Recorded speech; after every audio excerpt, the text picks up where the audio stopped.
नमस्कार दोस्तों, welcome to फाइनेंसशाला। आपका बहुत बहुत स्वागत है हमारे चैनल पे। अगर आप इस चैनल पे नए हैं, डोंट फॉरगेट टू सब्सक्राइब ताकि आपसे कोई भी फ्यूचर की वीडियो ना छूटे। चलिए चलते हैं आज के टॉपिक की तरफ। आज का टॉपिक बहुत इंटरेस्टिंग है क्योंकि आज हम एक थीमेटिक फ़ंड जो है वो डिस्कस करने वाले हैं, और वो भी किस कैटेगरी में।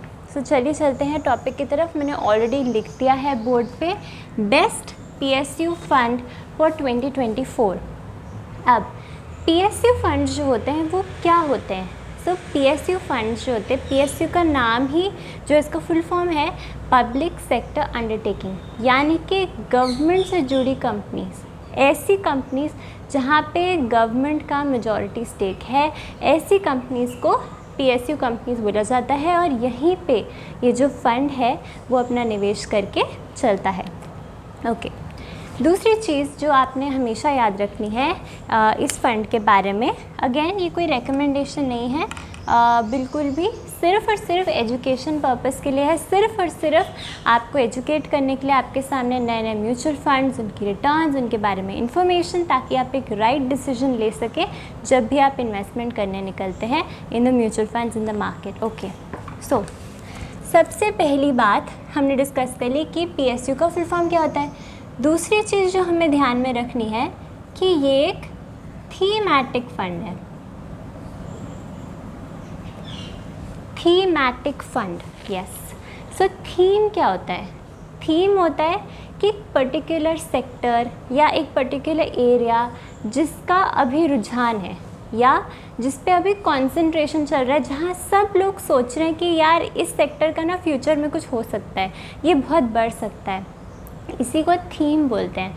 एंड थीम बेस्ड फंड जो होते हैं ना, अगर ये आपको बहुत अच्छी ग्रोथ प्रोवाइड करते हैं तो साथ साथ ना बहुत रिस्की भी होता है। तो आप ध्यान में रखें कि यहाँ पे आपको ग्रोथ तो बहुत अच्छी मिलेगी, मगर यहाँ याद रखें कि रिस्क भी बहुत ज़्यादा होगा। सबसे ज़्यादा मैं बोलूँ, सबसे ज़्यादा कोई भी कैटेगरी का म्यूचुअल फंड हो, सबसे ज़्यादा रिस्क एक थीम बेस्ड फंड में ही होता है, क्योंकि आज तो वो चल रहे हैं लेकिन फ्यूचर में कैसा करेंगे ये सिर्फ एक एंटिसिपेशन है, एक सिर्फ फोरकास्टिंग है। इसके पास्ट के बारे में हमें कुछ भी नहीं पता, क्योंकि अभी अभी इनका जो है, इनकी तरफ कंसंट्रेशन आया है, इनकी तरफ जो है अट्रैक्शन आया है। सो हमें इसके पास्ट के बारे में कुछ नहीं मालूम है, बस फ्यूचर की होप है कि फ्यूचर में बहुत अच्छा कर सकते हैं, बस उसी कारण से इसमें रिस्क बढ़ जाता है। मगर अभी तो चल रहे हैं, अभी बहुत अच्छी ग्रोथ मिल रही है, सबसे ज़्यादा ग्रोथ भी आपको यहीं देखने मिल सकती है। ओके, सो अब PSU फंड के अंदर कौन सा फंड हम एक्चुअली किस कंपनी का म्यूचुअल फंड हम डिस्कस करने वाले हैं। सो उसका नाम है SBI PSU फंड। अब मैंने SBI कंपनी का ही क्यों PSU फंड लिया है, देखिए ऑलरेडी यहाँ पे रिस्क बहुत है, वॉलेटिलिटी भी होगी, रिस्क भी होगा, है ना। बहुत सारी टेंशन ऑलरेडी थीम में रहती ही है कि आज चल रहा है कल ना चले। तो एटलीस्ट हम एक कंपनी तो वो चुन लें म्यूचुअल फंड की जो भरोसेमंद है, जो ट्रस्ट वर्दी है ना। अगर आप कंपनी भी ऐसी चुन लेंगे जिस पे आपको भरोसा नहीं है या आपका जो विश्वास है वो डगमगाएगा कंपनी पे ही, तो फिर थीम पे आप क्या ही खाक निवेश कर पाएंगे। इसीलिए अगर आपने थीम पे ऑलरेडी बेट कर लिया है और थीम पे अगर आपको लग रहा है कि आगे चल के ग्रोथ मिलेगी, तो कंपनी जो है हम सेफ़ उठाएंगे, और कंपनी का नाम है SBI PSU fund. SBI company trustworthy, India का सबसे बड़ा बैंक। इसका मतलब इसके जो म्यूचुअल फंड्स हैं, कंपनी को देखा जाए तो वो बहुत सेफ़ है। ओके, SBI PSU फंड के बारे में हम थोड़ी सी और जानकारी जान लेते हैं। इस फंड को थोड़ा सा और डिटेल में स्टडी करेंगे। इसका फंड साइज़ है 3694 करोड़ रुपीज़ का। अब फंड साइज़ बहुत ज़्यादा नहीं है, क्यों?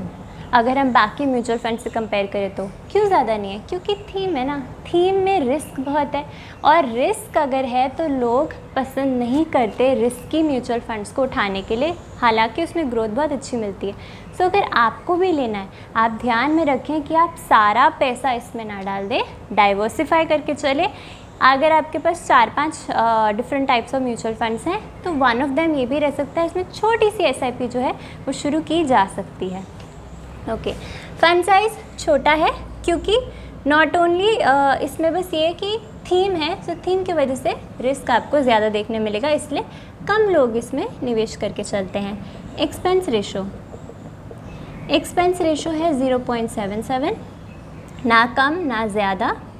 ओके, फ़ंड मैनेजर के बारे में भी मैं आपको बताना चाहूँगी। इनके फ़ंड मैनेजर का नाम है रोहित शिंपी।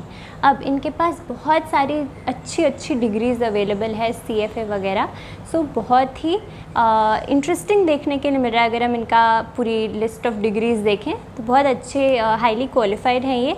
इससे पहले इस फंड मैनेजर तो ये हैं, पर इससे पहले इन्होंने CNBC TV 18 में काम किया था, उससे पहले JP मॉर्गन में काम कर चुके हैं, और उससे भी पहले HDFC standard life insurance company में भी इन्होंने काम किया है। सो ग्रेट एक्सपीरियंस एंड अच्छी डिग्रीज लेके चल रहे हैं। सो और ये रिसेंटली ही अपॉइंट हुए, ज़्यादा पुराने फंड मैनेजर भी नहीं हैं। सो देखते हैं आगे कैसा परफॉर्म करेंगे ये, पर हालांकि अभी फ़ंड जो है बहुत अच्छा रिटर्न आपको प्रोवाइड कर रहा है।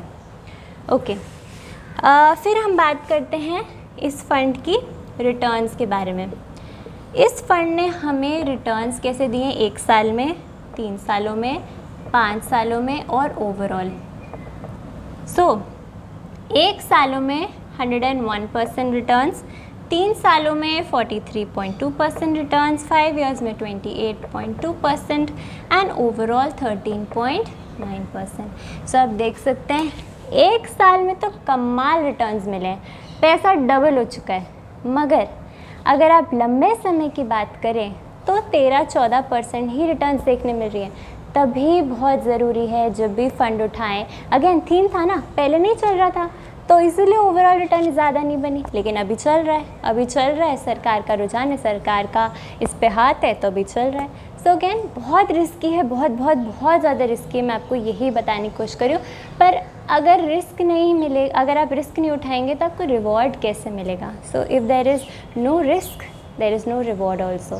सो मार्केट में आए हैं तो रिस्क तो होगा ही, मगर हाँ, रिस्क हमें हमेशा मैनेज करके चलना चाहिए, तभी बेस्ट ग्रोथ हमें देखने मिलेगी। सो हमने फेवरेट पार्ट अपने रिटर्न्स डिस्कस कर लिए हैं। ओवरऑल इतने अच्छे नहीं हैं, लेकिन 1 साल के बहुत अच्छे हैं।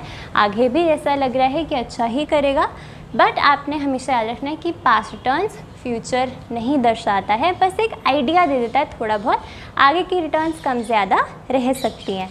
ओके, कौन सी कंपनीज़ में इस म्यूचुअल फंड का निवेश है? सबसे पहले SBI, फिर गेल, फिर पावर ग्रिड, फिर NTPC, followed by BEL and LIC। ऐसी बहुत सारी कंपनीज आपको देखने मिलेंगी, मैंने बस टॉप की बता दी है जिसमें सबसे ज़्यादा वेटेज इस म्यूचुअल फंड का आपको देखने मिलेगा।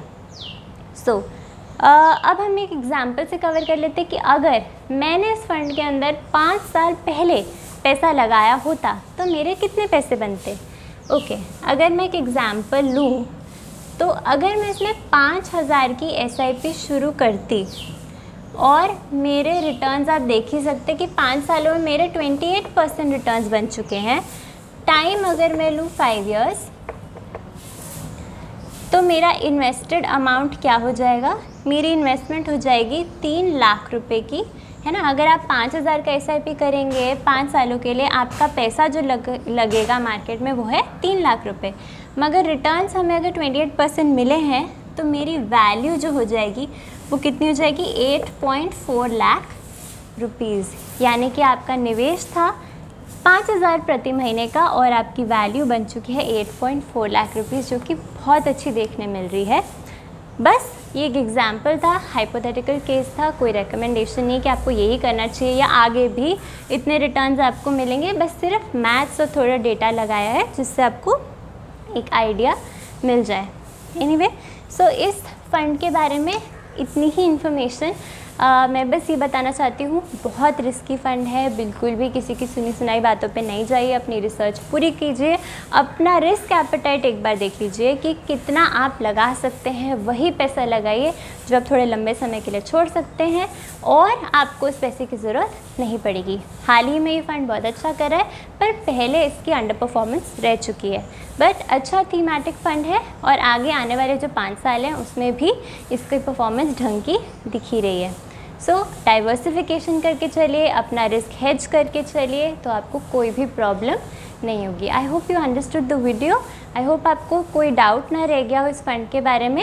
ये थीम बेस्ड फंड था, एक ही हमने म्यूचुअल फंड डिस्कस किया है, पोर्टफोलियो डिस्कस नहीं किया, इसलिए थोड़ी डिटेल्ड एनालिसिस कर दी। एंड आई होप आपको सब कुछ समझ में आया हो। अगर कोई भी डाउट है आप ज़रूर कमेंट कीजिएगा and hope you like the video. So thank you for watching.